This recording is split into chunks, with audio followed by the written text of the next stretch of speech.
ఓం నమో భగవతే శ్రీరమణాయ. ఈ వీడియోలో మనం అవతార పురుషులైన భగవాన్ శ్రీ రమణుల యొక్క ఆగమనం గురించి తెలుసుకుందాం. కాలరూపంలో భగవంతుడు ప్రదర్శించే విన్యాసాన్ని వివరిస్తూ భీష్మాచార్యుల వారు ఇలా చెప్పారు.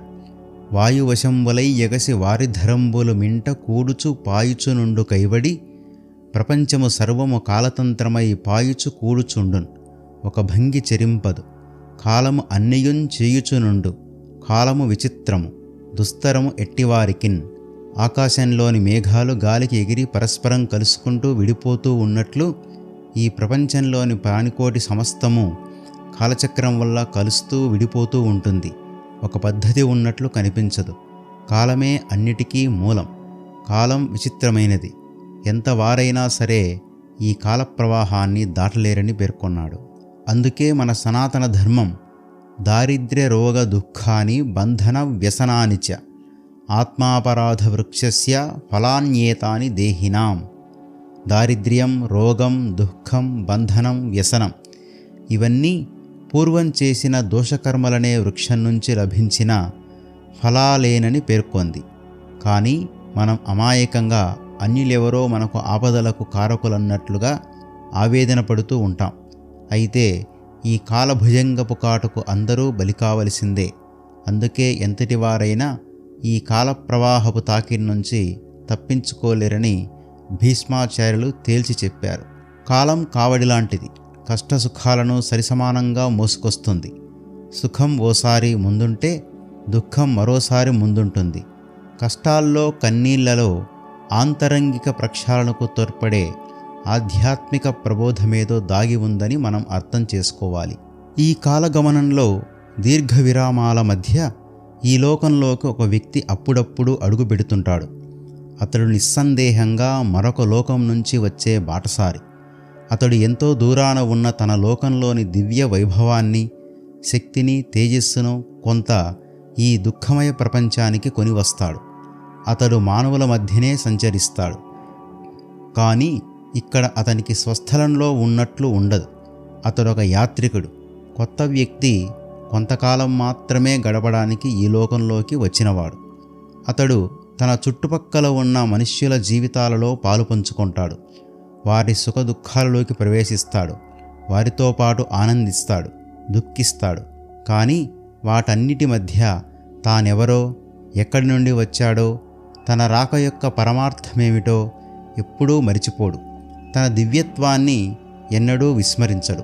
తానున్న కొద్దిపాటి కాలంలోనే మానవాళికి శాశ్వత ప్రయోజనాన్ని చేకూర్చే కార్యాలెన్నిటినో నెరవేరుస్తాడు. ఈ మారు అటువంటి అవతార పురుషుని ఆగమనానికి వేదికైంది తమిళనాడులోని మధురైకి సమీపంలో ఉన్న తిరుచులి అనే గ్రామం. పూర్వం తాను దారుకావనంలో చేసిన ఆనంద తాండవాన్ని ఆదిశేషునికి చూపించెదనని చేసిన వాగ్దానం ప్రకారం శివుడు చిదంబరంలో పతంజలి మొదలగు మహర్షుల ఎదుట నటరాజుగా అవతరించి నర్తించిన దినమే ఆర్ద్రా నక్షత్రం దర్శనమిచ్చిన దినం. ఈ ఆర్ద్రా దినాన తిరుచిలి గ్రామంలో నెలకొన్న భూమినాథేశ్వరుడు సహాయాంబతో కలిసి గ్రామ వీధులను సందర్శించి తన ఆలయానికి తిరిగి పోవుచున్నాడు. ఈ ఆలయానికి ఈశాన్యం వైపున గల ఒక ఇంటిలో ఆగ్నేయం వైపు గదిలో సుందరమయ్యర్ ధర్మపత్ని అలఘమ్మ 3వ కాన్పు ప్రసవానికి కష్టపడుచున్నది. ఆమెకు సహాయంగా సుందరమయ్యర్ తల్లి లక్ష్మీ అమ్మాల్, ప్రక్క ఇంటి వృద్ధ అందురాలు ఒకామె, ఇతరులు కాన్పు సహాయంలో అలఘమ్మకు తోడుగా ఉన్నారు.